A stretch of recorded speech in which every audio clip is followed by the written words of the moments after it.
ఓం శ్రీమాత్రే నమః శ్రీ గురుభ్యో నమః ఛానల్లోకి స్వాగతం అండి. ఈ రోజు 2025వ సంవత్సరం జనవరి మాసం 28వ తేదీ అనగా మంగళవారం నాటి వృషభ రాశి వారి రాశి ఫలితాలను తెలుసుకునే ముందుగా పంచాంగం వివరాలను చూద్దాం.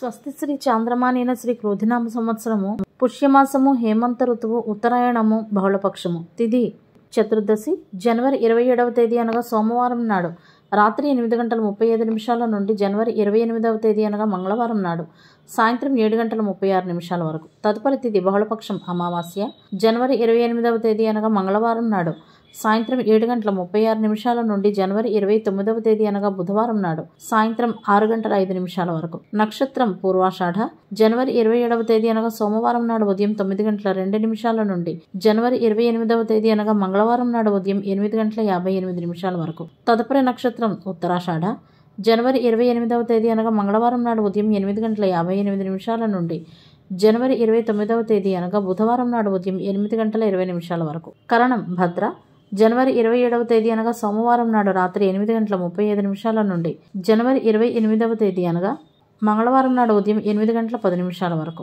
వారము మంగళవారము సూర్యోదయం ఉదయం 6:52 సూర్యాస్తమయం సాయంత్రం 6:05. చంద్రోదయము జనవరి 28వ తేదీ అనగా మంగళవారం నాడు తెల్లవారుజామున 5:48 చంద్రాస్తమయము అదే రోజు సాయంత్రం 5:02.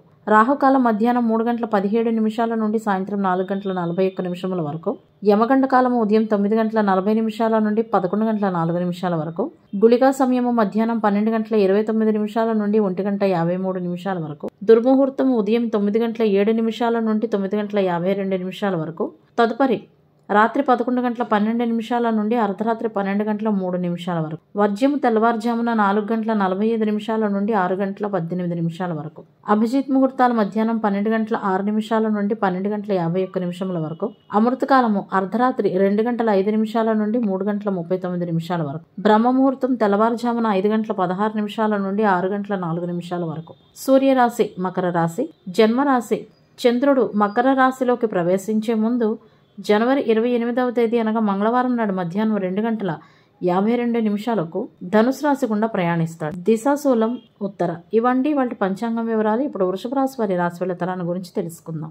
వృషభ రాశి వారు ఈ రోజు ముఖ్యంగా ఈ విషయాలలో జాగ్రత్తగా ఉండాలి. వృషభ రాశి వారిలో కొంతమందికి జీవిత భాగస్వామిపై అనుమానంతో ఉంటారు. కాబట్టి సంబంధాన్ని బలోపేతం చేసుకునేటందుకై ఏవైనా సమస్యలు ఉంటే గనక మీ భాగస్వామితో బహిరంగంగా మాట్లాడండి. సామరస్యంగా పరిష్కరించుకునేటందుకై ప్రయత్నించండి. ముందుకు ఎటువంటి సమస్యలు తలెత్తకుండా ఉండేటందుకు జాగ్రత్తలు తీసుకోండి. డబ్బుకు సంబంధించిన ఏదైనా పని పెండింగ్ లో ఉంటే గనక అది మీరు ఈ రోజు పూర్తి చేయవచ్చు. ధన నష్టానికి ఈ రోజు అవకాశాలు ఉన్నాయి కాబట్టి ఆన్లైన్ షాపింగ్లు చేసేటప్పుడు జాగ్రత్తగా ఉండండి. ప్రతికూల స్వభావం కలిగిన వ్యక్తుల నుండి సలహాను ఎట్టి పరిస్థితుల్లోనూ తీసుకోకండి. జీవిత భాగస్వామి మరియు కుటుంబ సభ్యుల నుండి సలహాలు మీకు ప్రయోజనకరంగా ఉంటాయి. ఇతరుల పనుల్లో ఎట్టి పరిస్థితుల్లోనూ జోక్యం చేసుకోకండి. అనుకోని అతిథుల రాక వలన ఈ రోజు మీ రోజువారీ దినచర్యకు ఆటంకం ఏర్పడటంతో పాటు ఖర్చులు కూడా ఎక్కువగా ఉంటాయి.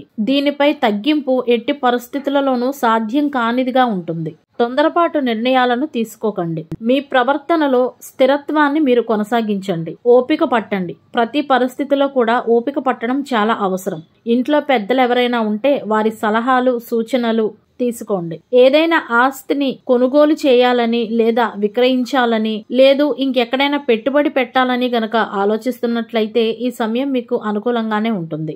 అయితే 1కి 10 సార్లు ఆలోచించి నిర్ణయం తీసుకోండి. సామాజిక మరియు సమాజ సంబంధిత కార్యకలాపాల్లో మీ ఆధిపత్యాన్ని ప్రదర్శించేటందుకై ఇది ఉత్తమమైన సమయంగానే ఉంది. అయితే మీరు ఈరోజు అవమానించబడే పరిస్థితులు కనపడుతున్నాయి కాబట్టి ఈ కోణంగా జాగ్రత్తలు తీసుకోండి. సామాజిక స్థాయిలో కొత్తగా ఏదైనా చేసేటందుకై ప్రయత్నించండి. ఉద్యోగ రంగంలో ఉన్నవారు ముఖ్యమైన వ్యక్తులను కలిసే అవకాశం ఉంది.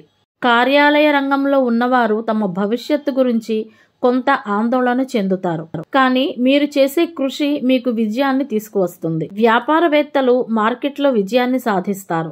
వ్యాపారం చేయడం మీకు మరియు మీ కుటుంబానికి కూడా ప్రయోజనకరంగా ఉంటుంది.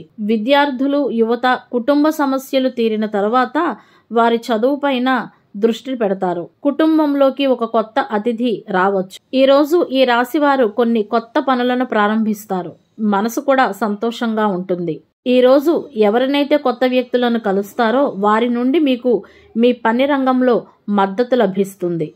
మీ గౌరవం పెరుగుతుంది. వ్యాపార రంగంలో కొత్త అవకాశాలు సృష్టించబడతాయి. మతపరమైన యాత్రకు వెళ్లే అవకాశాలు కూడా ఉన్నాయి. ఉద్యోగస్తులు ఈరోజు కార్యాలయంలో ముఖ్యమైన వ్యక్తులను కలుస్తారు. వారి యొక్క పని శైలి ఆధారంగా వారిపై ముద్ర వేయడంలో మీరు విజయం సాధిస్తారు. ఆరోగ్యపరంగా కొంత అనుకూలంగా ఉన్నప్పటికీ క్రమం తప్పకుండా వ్యాయామం చేస్తూ ఉండాలి. కీళ్ల నొప్పులు మరియు యాక్సిడెంట్ సమస్యలు ఈ రోజు ఉంటాయి కాబట్టి జాగ్రత్తగా ఉండండి. ఆహారం మరియు మందుల పట్ల ప్రత్యేక శ్రద్ధను వహించండి. ఎక్కువగా బిజీగా ఉండటం వలన మీరు కొంత అలసిపోయినట్లుగా అనిపించవచ్చు. వ్యాపార రంగంలో ఉన్న వారికి కొత్త సంబంధాలు ఏర్పడడం వలన మీకు ప్రయోజనకరంగా ఉంటుంది. ఉత్పత్తితో పాటు నాణ్యతపై కూడా శ్రద్ధ వహించాల్సి ఉంటుంది. వేసే ప్రణాళికలపై తీవ్రమైన కృషి చేయండి. ఉద్యోగస్తులు తమ లక్ష్యాలను సులభంగా సాధిస్తారు. అధికారుల నుండి మార్గదర్శకత్వాన్ని పొందుతారు.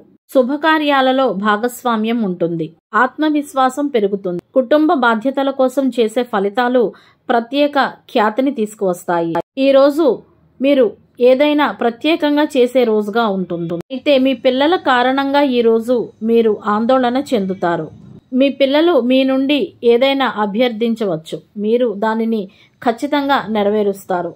వ్యాపారస్తులు వ్యాపారానికి సంబంధించి బలవంతంగా ఏ పని చేయకుండా ఉండవలసి ఉంటుంది. ఆదాయ వ్యయాల మధ్యన సమన్వయాన్ని కొనసాగిస్తే అది మీకు మేలు చేస్తుందనే విషయాన్ని గుర్తుంచుకోండి. వేరొకరి సలహాలు ఎట్టి పరిస్థితుల్లోనూ పాటించకండి. జీవిత భాగస్వామి యొక్క భావాలను జాగ్రత్తగా గమనించండి. ఈ రోజు జీవిత భాగస్వామి నుండి మద్దతు కూడా పొందుతారు. మీ భవిష్యత్తు గురించి మీరు ఎవరైనా ఒక పాత స్నేహితుడితో మాట్లాడవచ్చు. డబ్బుకు సంబంధించిన ఏదైనా పని పెండింగ్ లో ఉంటే అది కూడా ఈ రోజు మీరు పూర్తి చేస్తారు. ఈ రోజు ఎక్కడైనా ఎవరితోనైనా అవమానించబడే అవకాశాలు కనపడుతున్నాయి కాబట్టి జాగ్రత్త పాటించండి. వేరొకరి విషయాల్లో అనవసరంగా జోక్యం చేసుకోకండి. ప్రతికూల స్వభావం కలిగిన వ్యక్తుల నుండి సలహాను ఎట్టి పరిస్థితులలో తీసుకోకండి. వేరొకరి సలహాలు మీరు పాటించకండి. ఆన్లైన్ షాపింగ్లు చేసేటప్పుడు జాగ్రత్తలు తీసుకోండి. వెనువెంటనే తొందరపడే నిర్ణయాలు తీసుకోకండి. వీలైతే ఈ రోజు పసుపు రంగు వస్త్రాలను ధరించేటందుకై ప్రయత్నించండి. స్వభావం ప్రకారం అమావాస్య పూర్ణతిథి అయినప్పటికీ ఆధ్యాత్మిక కార్యక్రమాలు, పూజలు, దాతృత్వం, దానాలు మరియు మరణించిన వారికి ఆచారాలు చేయడం మినహా ఇతర మంచి పనులకు ఇది ప్రతికూలమైన తిథి. సాయంత్రం దీపాలు పెట్టిన తరువాత శ్రీ మహాలక్ష్మి అమ్మవారిని దీపధూప నైవేద్యాలతో పూజించడానికి, శ్రీ సూక్తాన్ని, శ్రీ కనకధార స్తోత్రాన్ని, శ్రీ మహాలక్ష్మి మంత్రాలను పఠించడానికి అత్యంత శుభప్రదమైన తిథి. మంగళవారానికి గ్రహాధిపతి కుజుడు. కుజుని అనుగ్రహం కొరకు మంగళవారాలు శ్రీ సుబ్రహ్మణ్యేశ్వర స్వామి వారి దేవాలయాలను దర్శించాలి. శ్రీ సుబ్రహ్మణ్య భుజంగ స్తోత్రాన్ని పఠించాలి. కుజుడితో పాటు కేతువు కూడా మంగళవారానికి గ్రహాధిపతి కనుక కేతువు యొక్క అధిష్టాన దైవం శ్రీ విఘ్నేశ్వరుడు మరియు నాగదేవతలు కాబట్టి కేతువు అనుగ్రహం కొరకు మంగళవారం నాడు వినాయకుని దేవాలయాలను యమగండ కాలంలో దర్శించాల్సి ఉంటుంది. గణపతి స్తోత్రాలను పఠించాల్సి ఉంటుంది. మంగళవారం నాడు ఔషధం, లోహాలు, అగ్ని, విద్యుత్, క్రీడా కార్యకలాపాల పనులకు అనుకూలం. కొత్త పనులకు, ప్రయాణాలకు అనుకూలం కాదు. తప్పనిసరిగా ప్రయాణం చేయవలసి వస్తే జాగ్రత్తలు పాటించండి. గొడవలు, ప్రమాదాలు మరియు ఆరోగ్యం పట్ల జాగ్రత్తగా ఉండాలి. గ్రహబలం కొరకు మంగళవారం నాడు ఎరుపు, మెరూన్ మరియు గోధుమ రంగు దుస్తులను ధరించాల్సి ఉంటుంది. మంగళవారం నాడు తలకు నూనె రాసుకుని తలంటు స్నానం చేస్తే అకారణంగా గొడవలు పెరుగుతాయి. అనుకోని అపాయాలు కూడా కలగవచ్చు. ఇవండి ఇవాల్టి వృషభ రాశి వారి రాశి ఫలితాలు.